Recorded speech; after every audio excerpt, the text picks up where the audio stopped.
Welcome back to the return of the Crypto Gorilla weekly news recap, where we cover everything that happened this week in the world of crypto, NFTs, meme coins, as well as global events that affect the markets. Jumping right into it, what was expected to be a bullish month of October is off to a rough start, as many tokens are down double digits, especially meme coins, which have retraced most of the gains they saw in the final month of September. Now, some of the reasons for this market correction have to do with the war heating up in the Middle East. I also saw that there are some strikes happening in ports in America, which do affect shipping, which affect the overall economy. Now, unless we go into a full-blown World War III, in which case we have a lot more to worry about than our magic internet money, I still expect Q4 to be bullish. We are in an election cycle. In fact, this week we just had the VP debates, which personally I did not watch a second of this. It is a complete waste of time unless you are trading meme coins, even though that meta is pretty dead. We are still expected to see rate cuts at the next FOMC meeting happening in 34 days.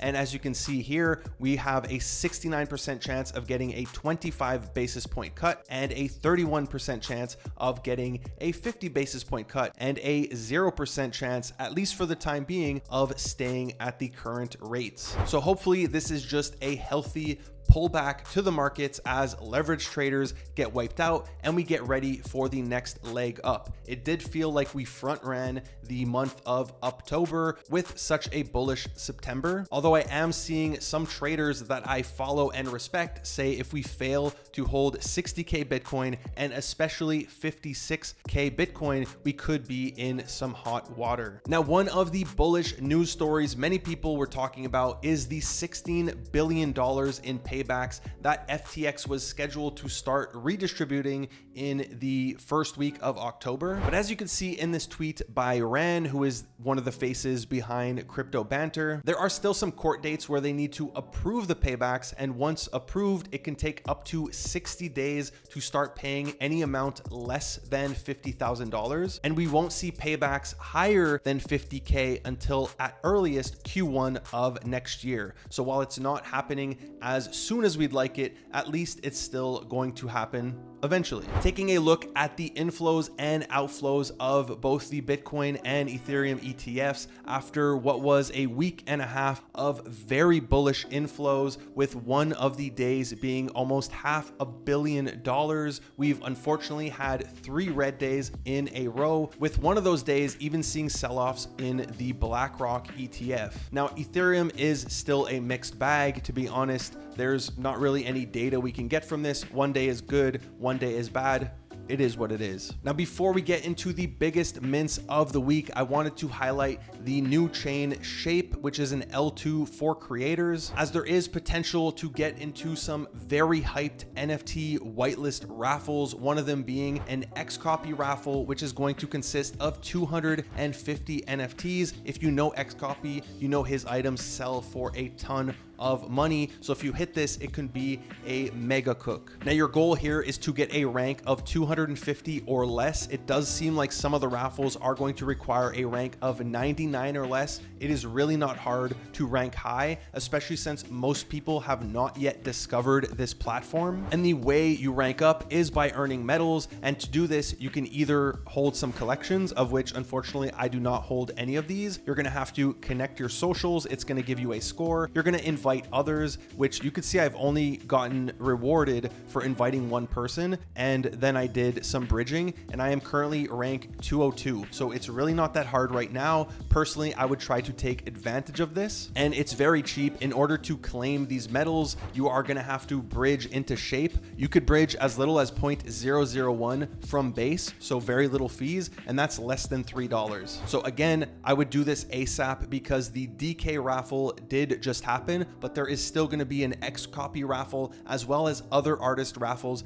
in the future. And I know this looks like a paid shill. It is not. I just want to increase my odds of getting the Xcopy raffle. So a link in the description down below. Jumping into the NFT mints of the week, the first one was a free mint happening on Solana. It was very hyped. It's a project called Jungle. And in my opinion, this one was quite disappointing, especially how hard you had to work to get whitelist and how hyped everything seemed. Now it is currently trading under 3 Solana. It was trading for near 5 Sol when it first opened up, but it has only been down since then. And if you were scouting whitelists on the secondary market, they were trading anywhere between $600 and $800. And a few months ago, before they made the switch over to Solana, whitelist was selling for as high as $1,700. So with a gaming low supply free mint whitelist performing like this, it is somewhat worrisome for future whitelists. After that, we saw the Honzomomo mint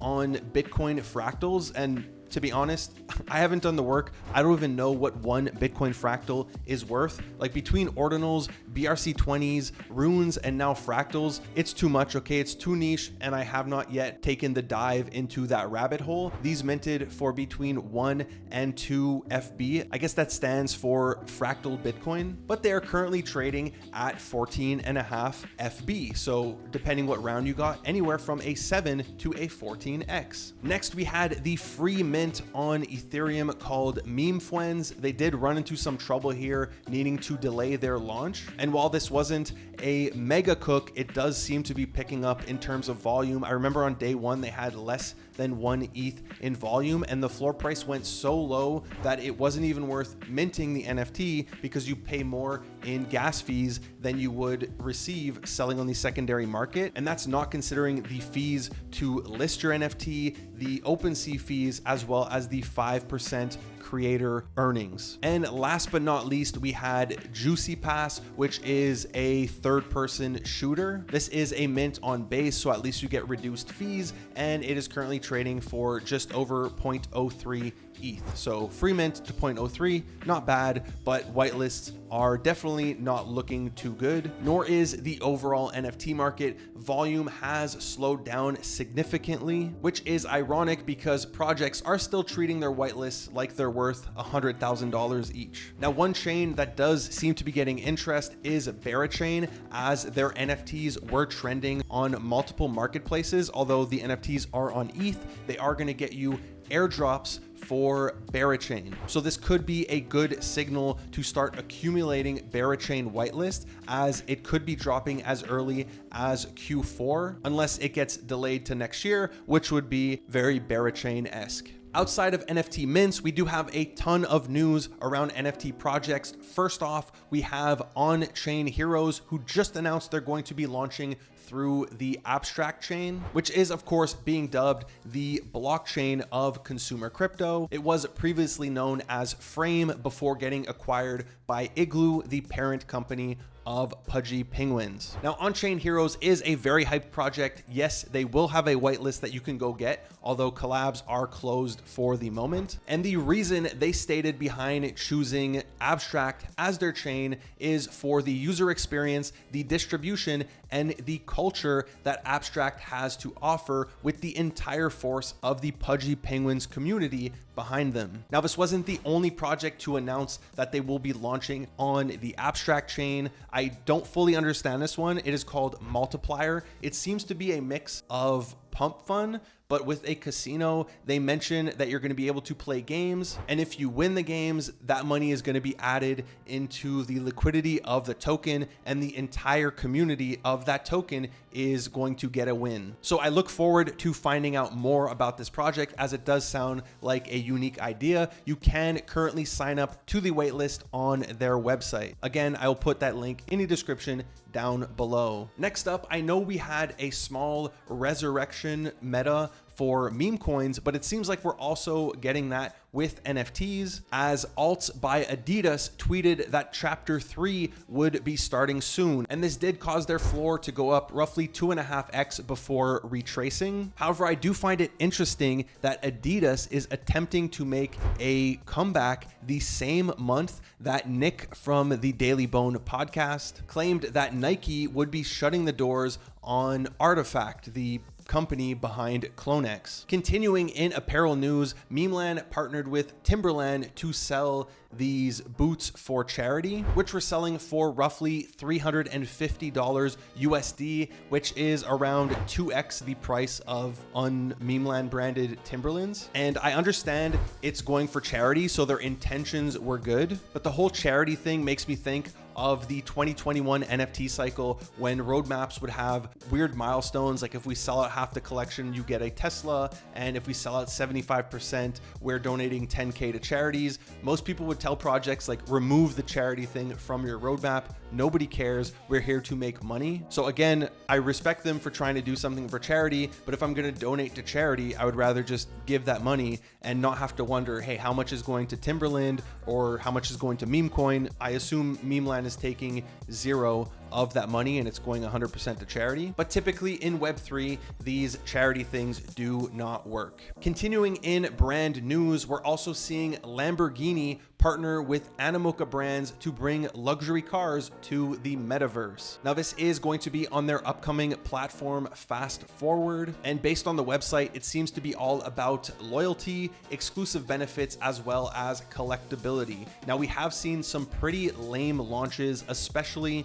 from car brands. We had the Porsche NFT, we had some art thing with Mercedes, we even had some clothing brands like Louis Vuitton, as well as Dolce & Gabbana do some stuff, but none of them have worked. Most of them end up being a cash grab, trying to sell us products we've never asked for. And they just do this because they're a luxury brand. So they charge crazy prices and we're just supposed to give them our money. So I really hope that's not what happens with Lamborghini. And I look forward to seeing what they bring to Web3. Next on the list, we had InfiniGods announce their God Vaults, which is a mint happening in Q4 on Magic Eden. And looking at the description on pre-mint, it does seem like these are basically nodes. And you guys know I've been quite vocal about node sales, but I have been in talks with the InfiniGods team, and it does seem like they're cooking up good stuff. So I am giving them a chance. This is not a tiered node sale where prices go crazy. They are going to be fully tradable, and the supply is also not going to be 100, 200K nodes. It's going to be a normal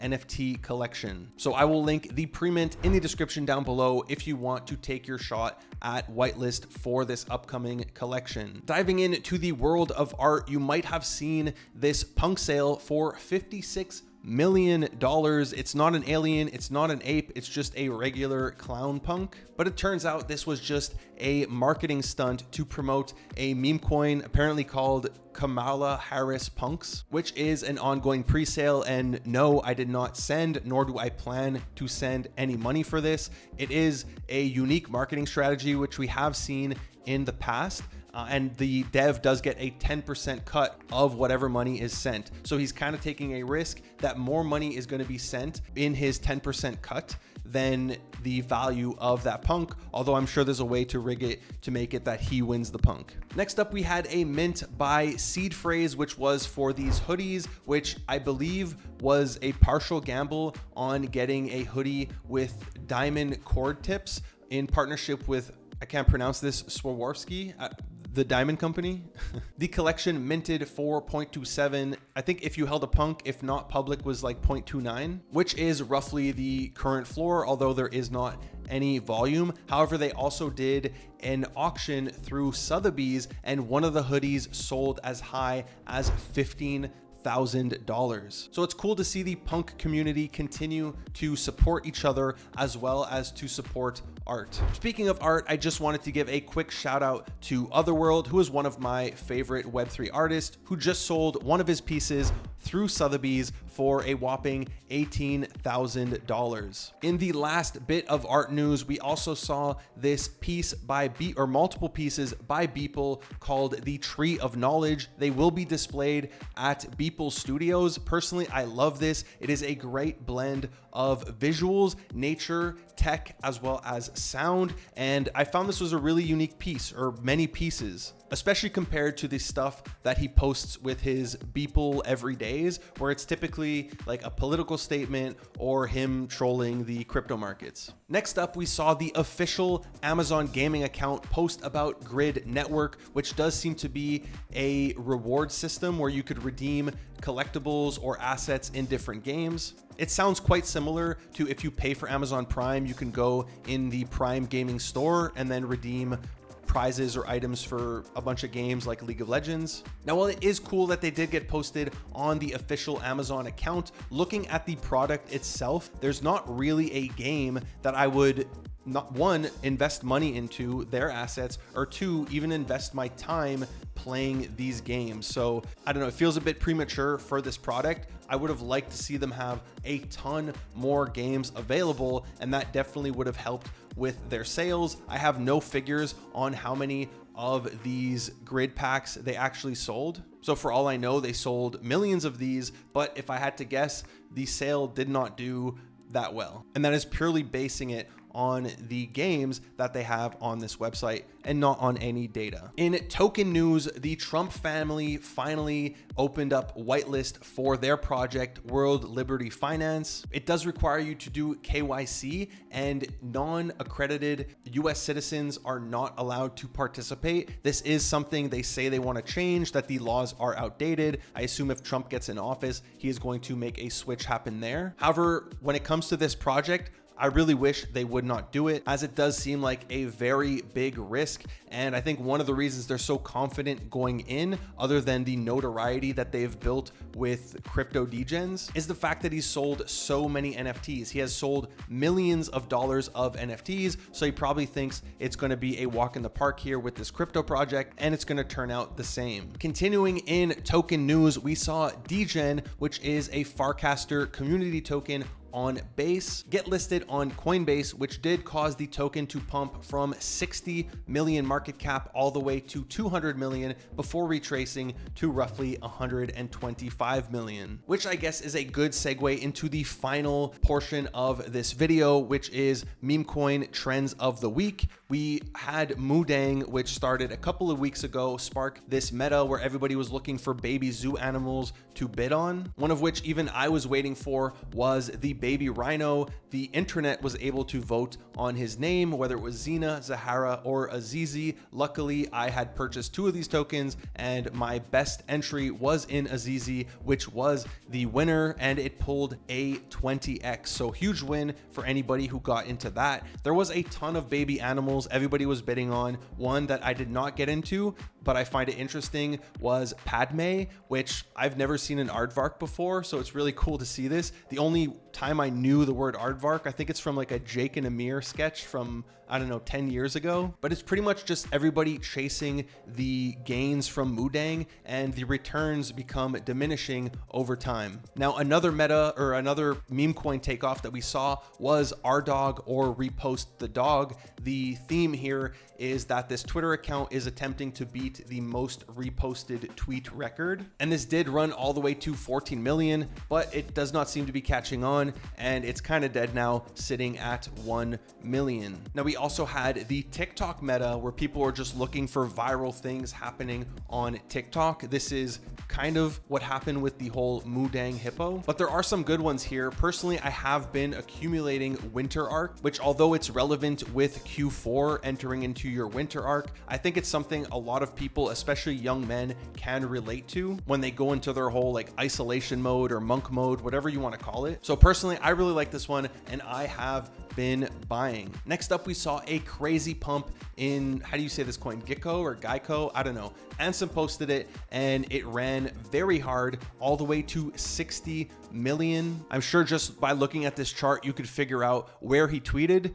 Hint is that it's where this giant volume candle is. And although it did retrace, it is currently sitting at 42 million, which is much higher than where it was when he originally posted. But the meme coin of the week that has everybody up in arms, especially that it happened on the same day that the market was crashing, was Pochita, which is the newly adopted dog from the original owner of the Bonk dog, which is another meme coin. And this one was actually sitting at roughly 2 or between 1 and 2 million for like 20 to 30 minutes. I had such the perfect entry. I completely faded it and it ran all the way up to 20 million before retracing a little bit. And then the next day it did pump to 36 million. So a huge win here. It currently sits at 16 million, but we entered PvP mode again as there was multiple soul coins that were doing well. People were fighting. There was the community one, the OG one, the Cabal one. Then we had multiple pop up on ETH, and it's very PvP. A lot of people complain about this. This is something good about the Mudang token. Although there were multiple at the beginning, everybody quickly went into one, and that one token went to 300 million, and everyone won together instead of a bunch of people fighting saying, my coin's the real one, no mine, and it's a giant mess. So there you have it. That is your weekly news recap. I'm going to be doing these every single Friday, so be sure to hit that subscribe button if you haven't already done so. If you enjoyed this video, would you kindly hit that like button as it helps my channel reach a wider audience. Hit the notification bell. Thank you for watching the Crypto Gorilla. Peace.